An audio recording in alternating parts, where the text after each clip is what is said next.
Bonjour, alors on va voir aujourd'hui euh, Berlekamp par l'exemple. Berlekamp, quoi. En gros, quand on propose au jury un développement sur l'algorithme de Berlekamp, même en général, quand on propose un algorithme à l'agrégation, c'est assez difficile de poser des questions parce que l'algorithme, généralement, c'est fait pour utiliser une machine et il n'y a pas de machine à l'externe. Donc, mais il y a moyen pour Berlekamp de poser quand même des petites questions et par exemple de simuler sur un polynôme particulier, bien choisi évidemment par le jury, l'algorithme. Alors, l'idée c'est ça, hein, de vous donner deux questions de jury autour de l'algorithme de Berlekamp.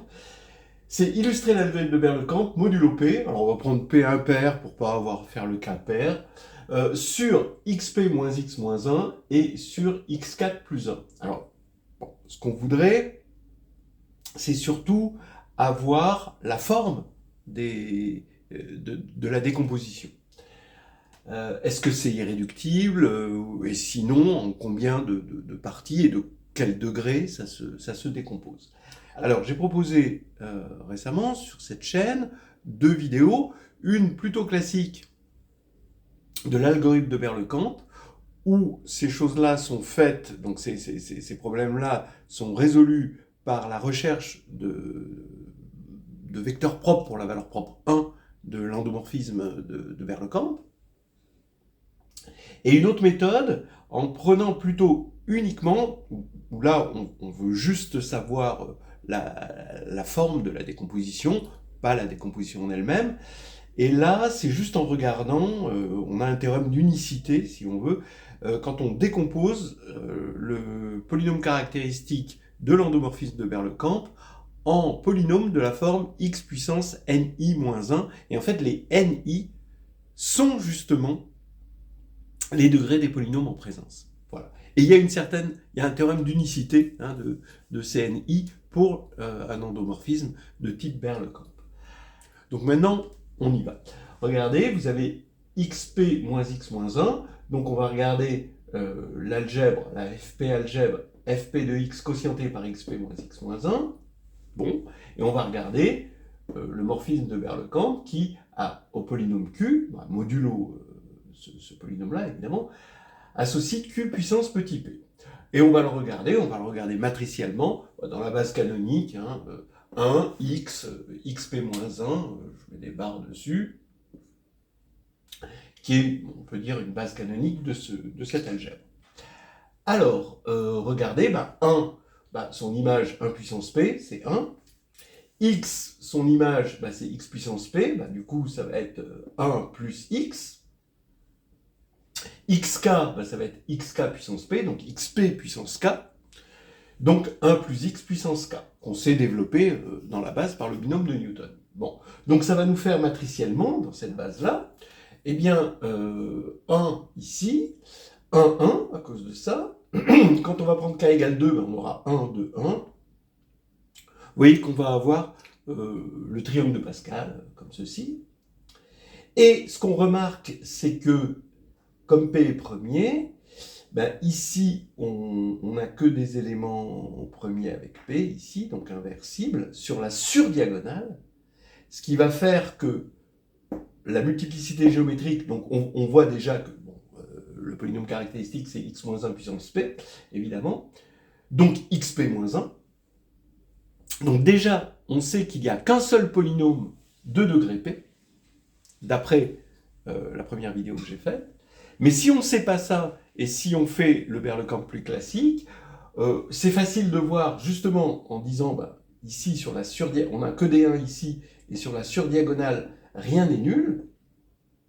Eh bien, ça veut dire que la multiplicité géométrique de 1, c'est juste 1. Donc le seul vecteur propre, ça va être 1. Et donc, ça veut dire que finalement, ce polynôme est irréductible, d'après Berlekamp. Voilà, il reste irréductible parce que le sous-espace propre est de dimension 1, pour la valeur propre 1. Bien, alors un petit peu plus difficile quand on va prendre x4 plus 1, donc on quotiente par x4 plus 1, maintenant donc on regarde dans la base canonique ici de l'algèbre 1, x, x2, x3, Donc on va mettre à la puissance p, donc 1 à la puissance p ça fait 1, xp, x2p, x3p. Donc on voit ici déjà qu'il faut regarder p modulo 4, parce qu'on a besoin d'utiliser ce x4 qui est égal, dont on sait qu'il est égal à moins 1. Donc on regarde, bon alors p étant impair, hein, p modulo 4 va valoir 1 ou 3. Si p vaut 1 modulo 4, bah 1, donc ça va donner 1. X puissance p, c'est x puissance 4q plus 1, donc ça fait x facteur de x4 puissance q, mais x4 ça fait moins 1, donc ça fait x facteur de moins 1 puissance q, donc ça veut dire qu'on a un moins 1 puissance q là. Alors maintenant, si on prend x puissance 2p, ben on voit que 2p c'est égal à 8q plus 2, et donc on va avoir donc du x2 à cause du 2 là, et à cause du fait que x puissance 4, ben, ça va faire x puissance 8 égale 1, donc ici on va avoir 1 fois x2. Voilà, ici, dans la base. Maintenant, pour l'autre, ben, c'est exactement pareil. On va avoir du 12q plus 3, donc on va avoir un x3. Et 12, ben, c'est x4 puissance 3, donc ça fait moins 1 puissance 3, ça fait moins 1 le tout puissance q, donc ça va faire moins 1 puissance q. Donc voilà la matrice qu'on a. Maintenant, si P est égal à 4Q plus 3, ben on a toujours 1. Mais cette fois-ci, on va avoir le moins 1 puissance Q. Ici, au lieu d'avoir X puissance 1, on va avoir X puissance 3. Donc ça va venir ici. Ici, ben, on va avoir X pour 2P. On va avoir 2P, ça fait 8Q plus 6. Le 8Q va nous donner un 1, évidemment, comme tout à l'heure. Mais le x puissance 6, eh ben, ça fait x puissance 4 fois x puissance 2, donc ça fait moins x puissance 2, donc on a un moins 1 ici. Et là, pareil, on va avoir moins 1 puissance q, là, c'est très facile à avoir. Et ben maintenant, on se rend compte qu'il faut regarder si q est pair ou impair, si on veut avoir des renseignements sur la décomposition. Alors, si q est pair, ce qui veut dire en gros que P est congruent à 1 modulo 8, eh bien, on va avoir la matrice identité. Ça veut dire, finalement, que mg de 1 est égal à 4. Cette fois-ci, ça veut dire que le polynôme va se décomposer en 4 polynômes. 4 polynômes, forcément, de degré 1. Hein, donc, voilà. Ce que l'on peut voir aussi par le polynôme caractéristique qui va devenir x-1 puissance 4. Donc, on a 4 polynômes de degré 1. Si Q est impair, ce qui veut dire Q est impair, ça veut dire que P va être congru à 5 hein, modulo 8, ou moins 3 modulo 8 si vous préférez, et bien là, à ce moment-là, ben, on va avoir x2 moins 1 au carré. Donc soit avec une certaine méthode, vous avez mg de 1 qui est égal à 2, ici et ici, soit alors vous le voyez avec le polynôme caractéristique, mais dans tous les cas, vous voyez que on va avoir deux polynômes dans la décomposition, mais avec ça, on voit qu'on a deux polynômes de degré 2. Hein, c'est pas un polynôme de degré 1 et un polynôme de degré 3. On a vraiment deux polynômes de degré 2. Voilà, ici. Et là, eh bien, bon, là on n'a pas à faire ces cas-là. Regardez, on a comme polynôme caractéristique, on va avoir x moins 1. Ici, on a cette partie-là, ça va être x plus 1. Et puis, la partie de cette matrice-là, eh bien, ça va, que Q soit pair ou impair, ce sera toujours x2 moins 1. Hein, vous pouvez vérifier hein, pour regarder cette matrice-là. Hein. Voilà, son polynôme caractéristique, c'est x2 moins 1, soit x moins 1 facteur de x plus 1, soit x plus 1 facteur de x moins 1, dans les deux cas, c'est la même chose. Ce qui veut dire qu'on a du x2 moins 1 au carré. Ce qui veut dire qu'encore une fois, on va avoir deux polynômes de degré 2, ça va se décomposer en deux polynômes de degré 2. Ou alors, vous le faites avec la multiplicité géométrique, et vous voyez que la multiplicité géométrique, c'est 2 pour la valeur propre 1. Bon, évidemment, c'est plus précis avec l'autre parce qu'on a tous les degrés, bien sûr. Alors, on va faire un bilan. Le bilan nous dit que, de toute façon, autant ce polynôme, il restait irréductible, D'accord ? Autant celui-ci, il est tout le temps réductible.